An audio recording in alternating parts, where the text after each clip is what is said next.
Hello and welcome to Dugout Debrief. I'm your host, Chris Deluca. It is fall. It is getting later in October. The weather is getting colder. And when that happens, that means that baseball gets more and more competitive. There have been some great division matchups. The Dodgers had their backs up against a wall and they managed to beat Dylan Cease and the Padres. The Mets finished off the Phillies. The Tigers are one game away from going on to the American League Championship Series, and the Yankees took a late lead against the Kansas City Royals at Kauffman Stadium with Patrick Mahomes in the crowd. By the way, I thought that was kind of interesting to see because they kept panning over to him. But yeah, we're going to go dive right into this today, ladies and gentlemen. I'm not going to waste your time. You know, I'm not a time waster. We're going to go start with the news of the week as we always do. And we're going to go start with some unfortunate news. Luis Tiant, El Tiante, Red Sox legend, passed away at the age of 83. And he was such a great pitcher in his time. He was a member of the Venezuelan Baseball Hall of Fame. And in my opinion, he has an argument to make it into Cooperstown because he has statistics that are comparable to guys like Jimmy Hunt, Jimmy Catfish Hunter. Fun fact, from Zebulon, North Carolina, by the way, for all the North Carolina crowd. I think he makes an argument to go to Cooperstown. I hope the Veterans Committee takes a look at him because he was a three-time All-Star, had 2 ERA titles, and threw 40 consecutive scoreless innings in the 1975 playoffs. So 1 year he threw 40 consecutive scoreless innings, and that is something I don't think we'll ever see again, simply because I don't think anybody's actually going to even throw 40 innings in a postseason anymore. But unfortunately, he was overshadowed by a lot of great pitchers that threw some great games at that time period, such as Nolan Ryan, Bob Gibson, very powerful guys. And hopefully, like I said, the Veterans Committee takes a look at him. I think he's made himself an argument to be in the Hall of Fame. Do I think he's a guarantee or, he was the best of his time period? No, I don't believe that. But I definitely think that he deserves to get a look by the Veterans Committee once it comes back around and they reconvene. Rest in peace, El Tiante. You were a great pitcher and a great player and a Red Sox legend. I know you broke the hearts of the fan base when you moved to um, New York. But hey, you have a Cuban sandwich named after you in Fenway Park. At least last time I was up at Fenway Park, it was a very good Cuban sandwich, by the way, called the El Tiante. But with that being said, rest in peace, El Tiante, and we are moving on to our next piece of news, which was one that really slipped through the cracks for a lot of people, and surprised a lot of people. I actually didn't even know this until I just happened to have walked by and MLB Network was on. And I usually don't watch MLB Network because I'm not really big on the mainstream sports media, to be completely honest with you. I more get my news from TikTok or Twitter or something like that. But I even went on the MLB app and I didn't even see anything about this. So Bud Black will continue to be the Rockies manager, continue to be the Rockies skipper in Denver through 2025. He's been the manager since 2017 and has had 2 consecutive 100 loss seasons. Um, he has not had a winning record since 2019. The last last playoff appearances they had were consecutive in 2017, his first year after he left from San Diego and came over to the NL West rival Colorado. And then 2018, they made it as well. And yeah, I mean, it's kind of weird. Essentially, everyone is gone from that generation of Rockies teams except Ryan McMahon. He's really the only one left, and I don't think he even started that much in those 2017, 2018 teams that much because he was a hyped up prospect because I remember him, but he never. I think he started 91 games. I think 2017. I don't know what he did in 2018, but the team seems content at losing at an alarming rate, regardless of who's manager. Do I think Bud Black's at fault? No. I think he's a good baseball mind, but it may be time to consider someone else as guys like Charlie Condon and Zach Veen make it up to the major leagues. They have a respectable farm system. I believe MLB has them ranked at 6 to 8, something like that. I don't see them succeeding for quite some time, regardless who their manager is. They could have Connie Mack, and I don't think that they would still be that good simply because every single team is building in that division except them. The Dodgers obviously went and signed everybody in the world, everybody and everything in the kitchen sink. The Dodgers went, and we're still backs up against the wall. That's an argument for it later in the program. Arizona made the World Series, had a great run last year, and they're the last team eliminated in the postseason. To be honest with you, I think that I would have rather seen them over Atlanta, but again, an argument for another video. And the Giants, they're building up too. They have a big decision if they're going to go grab get Blake Snell back, or if they're going to let him walk. But again, I think the Rockies are kind of on their own little island at this point. Um, they will probably, especially if the White Sox do start bringing prospects up and some of these Rockies prospects don't pan out, they are dangerously looking at having like more than 6 consecutive 100-loss seasons, which is quite unfortunate for the fan base. Fan base deserves better. It's bad for baseball. But regardless of that, Bud Black back in Colorado, back at Coors Field. And with that being said, we're going to go move on to Aaron Judge. We'll talk to him. We'll talk about him a little bit later, but he broke the record for the highest strikeout rate in postseason history at this point, which is wild because I assume that would be Mookie Betts, considering how he's been before the past 2 games. But with a 34.3, he passed Martin Maldonado and Cody Bellinger. And this is a representation of an epidemic that we're seeing in baseball that's very, very bad for the game. Because October is when people watch baseball. I mean, I don't know, especially when it's not football days. So Tuesday, Wednesdays, Fridays, especially. These are the days where people will be watching. Honestly, Thursdays, because who cares about most Thursday night football, and who's really watching Maction? Nothing against Maction personally, but I think I would rather watch postseason baseball. But yeah, you have these guys like Mookie Betts and Freddie Freeman, Aaron Judge, guys who are supposed to be succeeding, and they're on the main stage. Excuse me.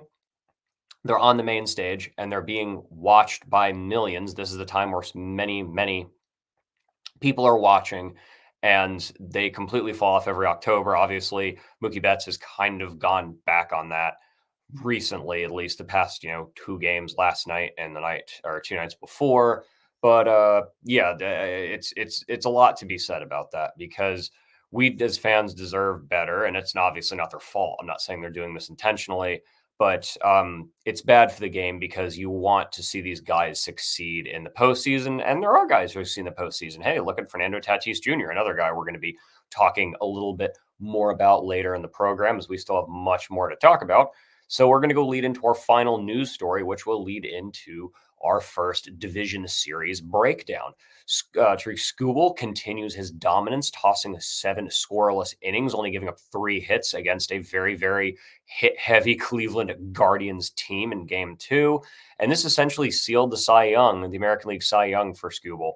And I don't think it was ever in doubt, but this definitely sealed it. If there's any voter that is not voting for him at this point, I think they need to have their Baseball Writers Association license, or whatever they have it. I assume there's some kind of registration license or something you have that to be a member of that committee that needs to be taken away from them if you're not voting for Skubal for the American League Cy Young. And if you have an argument for anyone else, please let me know in the comments. I would love to hear it. But yeah, this is leading into our American League division coverage, and we're going to go start with the AL Division Series. And the first game, obviously, we're going to talk about, because we were just talking about Skubal and the Red Hot Tigers and the Guardians. And I said this before, if they were going to win, and they've won 2 now, and they're 1 away as of the recording of this video, it was going to be Game 2 when Skubal started. It just didn't happen the way I expected it. The Guardians' weakest link in Game 2, and like I said, we're kind of skipping over Game 1 because that was ugly overall. We're talking about Game 2 because that was one of the best postseason games I watched probably this year, at least, if not past few years, to be honest with you guys, because it was a fun pitching matchup. But anyway, the Guardians' weakest link in Game 2 was their starter, Matthew Boyd. I said before the game that if they were going to win that game, they absolutely needed to get to Matthew Boyd before they got to that bullpen. The Tigers did not score when Matthew Boyd was pitching, actually. Matthew Boyd embarrassed them, and he was their weakest link. Then obviously we got into Cade Smith and Hunter Gaddis and Heron and all these guys who are really, really good. Like I said, the Guardians just produce these relievers like hotcakes. It's insane. And I honestly thought that it was over when Emmanuel Clase came in. Emmanuel Clase, in my opinion, is the second best closer of my, I guess, conscientious generation. Trevor Hoffman did play when I was very little. Obviously, I remember Mariano Rivera. But yeah, Kerry Carpenter decided to become Mr. October, Mr. Reggie Jackson in the postseason, which was very, very interesting to me as he hit that towering home run off of Emmanuel Clase. And by the way, at 110.8 miles an hour, that was the hardest hit ball that Emmanuel Clase has ever given up in his entire career. And it was to Kerry Carpenter on a go ahead home run to seal it for the Detroit Tigers and send it back to the Motor City. And, game three was led by Matt Vierling. He made a great play at third base with runners on first and second. Quan was up on first. I can't remember who was on second. But overall, all the Guardians are pretty much fast outside of a couple of like Naylor and Big Christmas. They're all really fast, high average guys. It was a huge difference maker game and they won.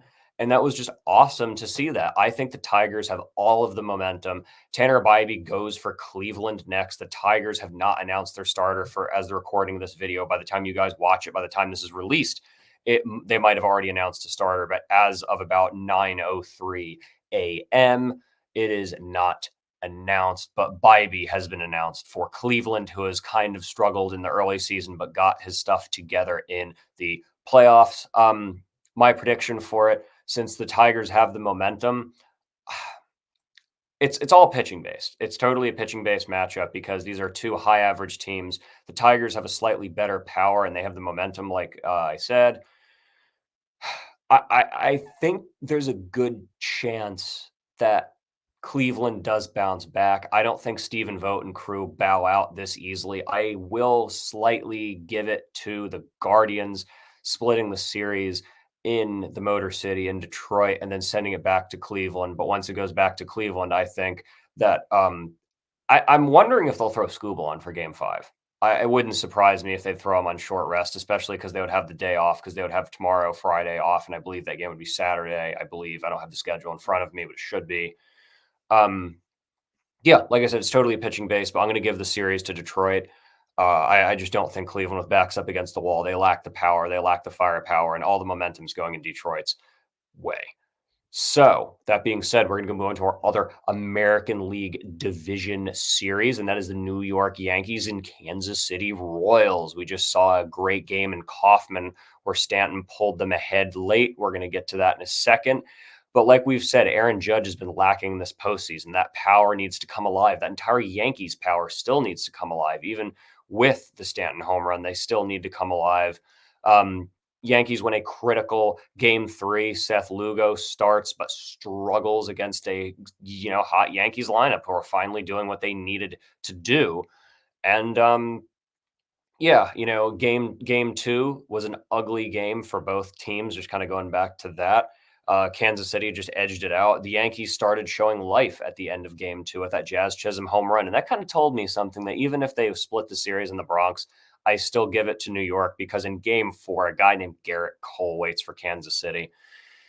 And that's not fun. I don't blame Aaron Boone for throwing him on right now. Just get him in, get that monkey off of their back, and get to the ALCS once again. Garrett Cole has seen some playoff success, and I think that he is going to dominate against the Royals. I'm pretty confident that he will. So with that being said, I'm going to give it to New York. I think that they finish off Kansas City in game 4 in Kauffman with Patrick Mahomes, maybe in the crowd, maybe not. I don't know if he'll be there again. But, maybe the Super Bowl luck did not rub off. The back-to-back Super Bowl rings, apparently, despite the fact that I'm sure he was wearing them during the game, unfortunately did not rub off on those Royals.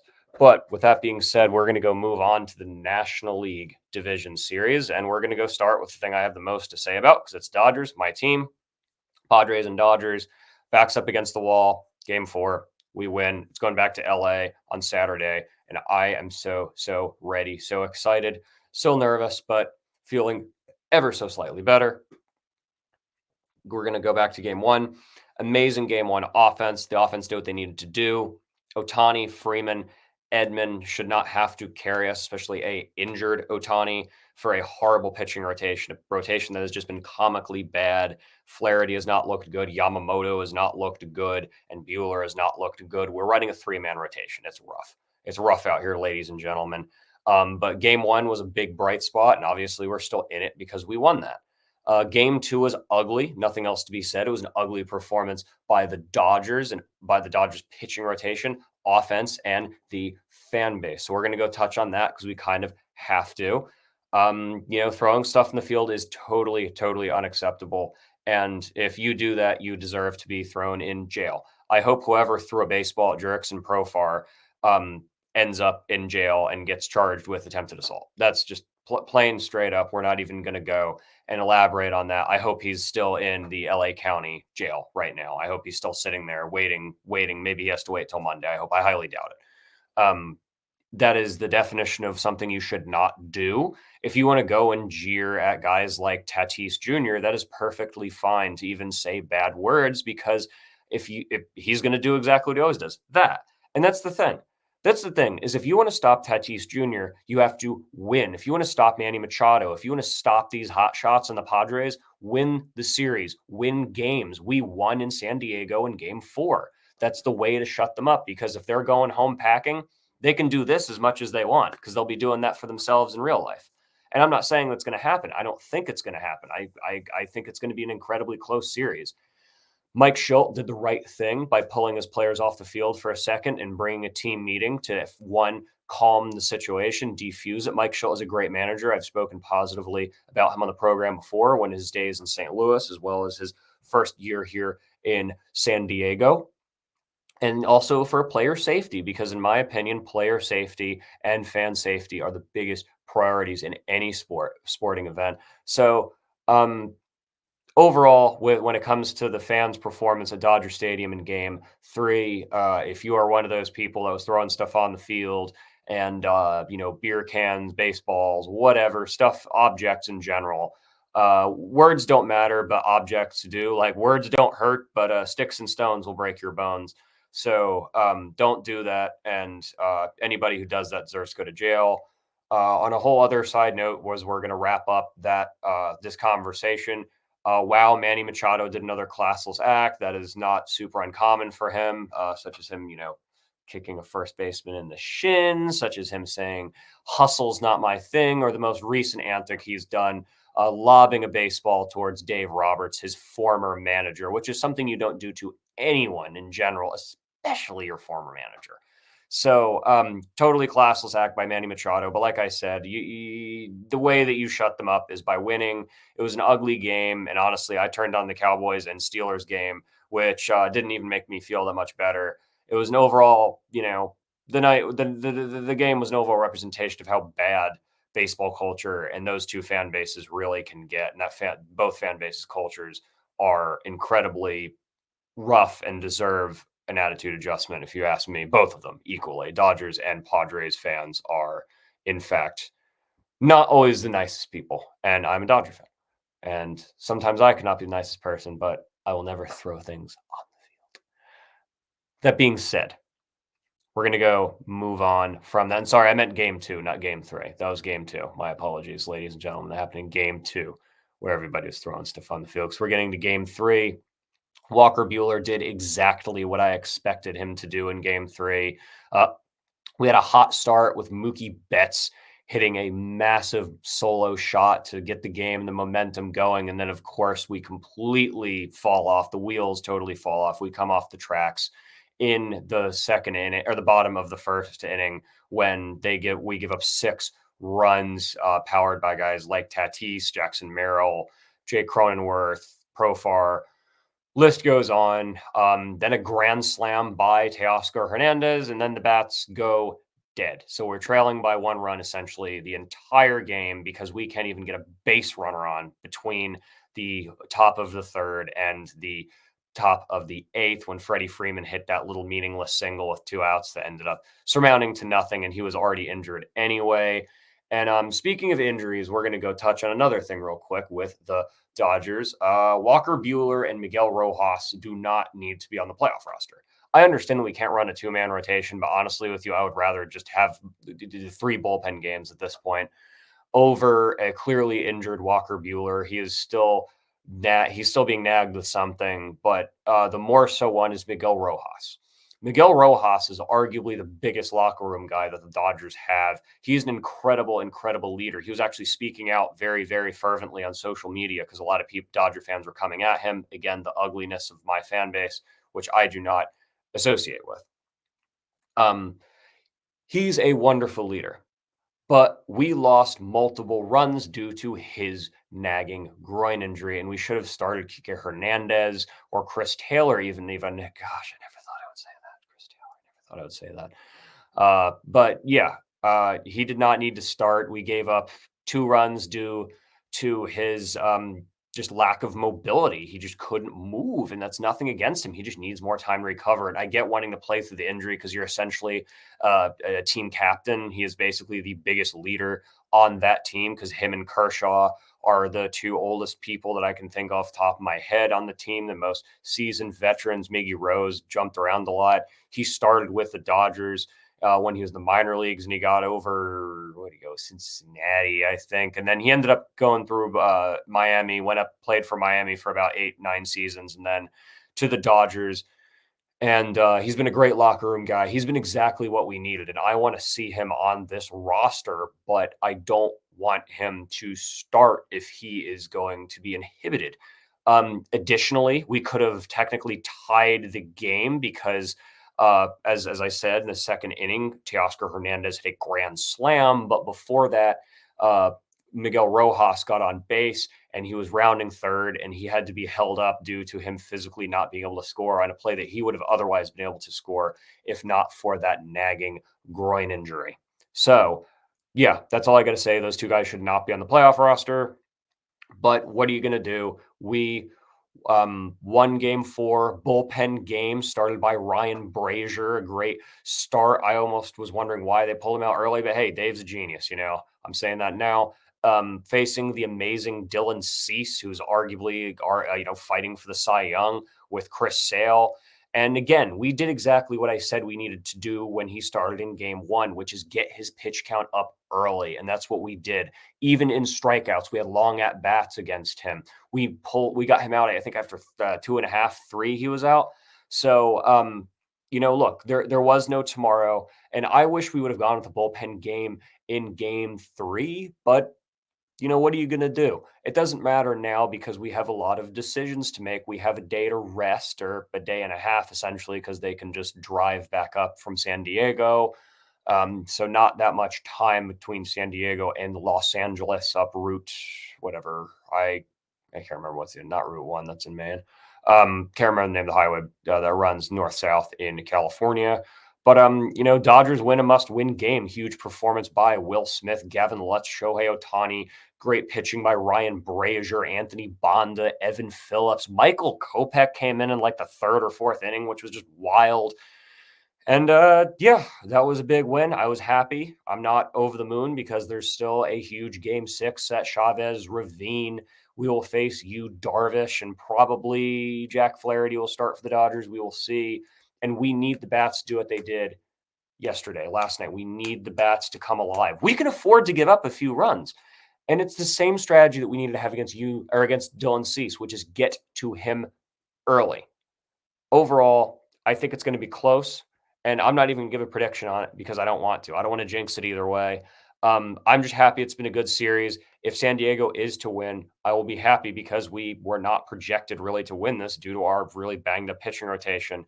And if we're able to be a healthy rotation with essentially a 3-man rotation where every single one of them is kind of not very good right now / injured, I am going to be very, very happy that we made it that far. With that being said, we're going to go into the team that is going to face either the Padres or the Dodgers, and that is the New York Mets, who defeated the Philadelphia Phillies in 4, which was just what a game that was, ladies and gentlemen. Game 1, the Mets did great, powered by Brandon Nimmo, and Vientos. So I was kind of jarring my words right there. The Mets' shaky pitching still won in game 1. Game 2, the Phillies did what they needed to do, powered by Nick Castellanos and Bryce Harper, home run respectfully. Castellanos walked off because, Pete Rose passed away last week. So, of course, Castellanos had to do something good for the team, let's just say. If you know, you know. And Mets looked great, and the Phillies' bats were dead. That was the key to win Game 3. The Mets win the series, shut down the Phillies' electric lineup powered by a game-changing Francisco Lindor moonshot grand slam that slams the door on the Phillies season. Alec Boehm should have probably had a double, but wouldn't have mattered anyway because they wouldn't have brought him in. That ball was definitely fair. He had a little nubber right up first base and it bounced directly over the base, meaning it is a fair ball because the base itself is fair territory. For some reason, Rob Thompson decided not to challenge that. He decided to save his challenge that late in the game, which is very confusing to me. But look, they needed to win that game because Game 5, Zach Wheeler was waiting for them, and I do not think that they would have won with Zach Wheeler on the mound because he is arguably the best postseason pitcher that we are seeing right now. Yeah, I'm very happy with the Mets. This was the first game, or sorry, first clinching game ever won at Citi Field, by the way. That was something that was fascinating to me as well. But yeah, great pitching performance. Sean Manaea has had a surprisingly good postseason. He historically has not been a very good postseason pitcher. He had over a 10 ERA, but he's finally getting that down and he's looking a lot better. And I honestly think that all the momentum's in the Mets right now. The biggest momentum teams right now are the Mets and the Tigers. And the Mets are using that momentum. And hopefully, for the Tigers' sake, they can do that as well. But that being said, I'm pretty much out of stuff to talk about the division series. Uh, Mets will play either San Diego or Los Angeles. I'm going to give a preview of that next episode because I don't know who they're going to be playing. And yeah, let's go Mets for their sake. They deserve it. That fan base deserves it. They're definitely, let's just say, the favored one in my heart when it comes to New York's two baseball teams. Sorry, Jason. Sorry about that. By the way, I'm going to promo this later. Make sure to tune to Sideline Savants. That's on Wednesday. That aired yesterday. Make sure to tune to that for all your fantasy baseball, or sorry, fantasy football. I saw fantasy baseball in my head. Fantasy football needs. I certainly as heck need it because I am having a rough start in both my main leagues. So I might need to go tune in a little bit closer to Sideline Savants. Make sure to tune into that with Jason and Wayne, two really, really intelligent sports guys in general. Jason's a big Yankees fan, so I have to go poke a little bit of fun at him, even though his team is a little bit closer to winning than my team is.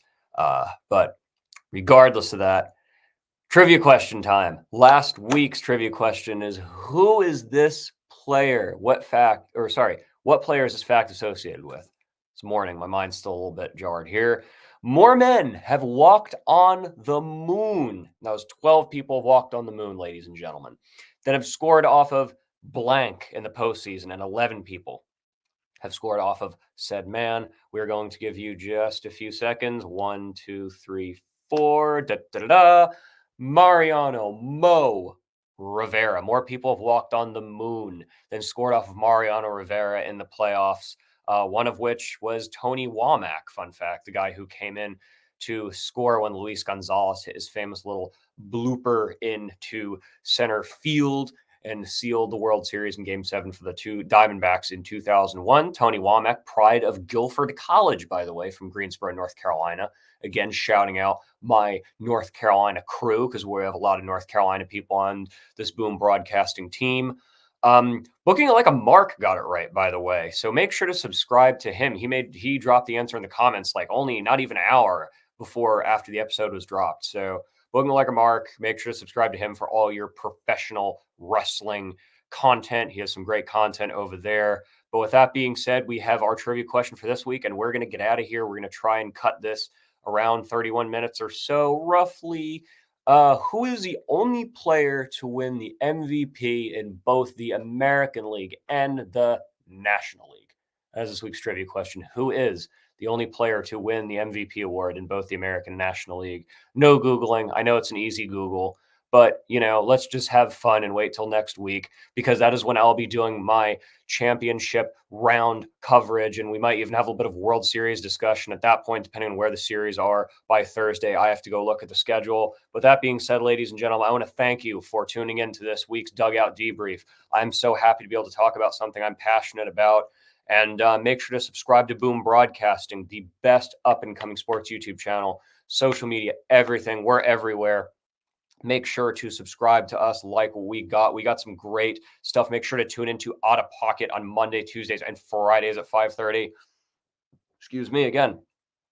I was on there this past week talking about the NFL, talking about some coaching changes that have been made. I was on there with Joseph and the great, legendary Michael Davis, a very good friend of mine.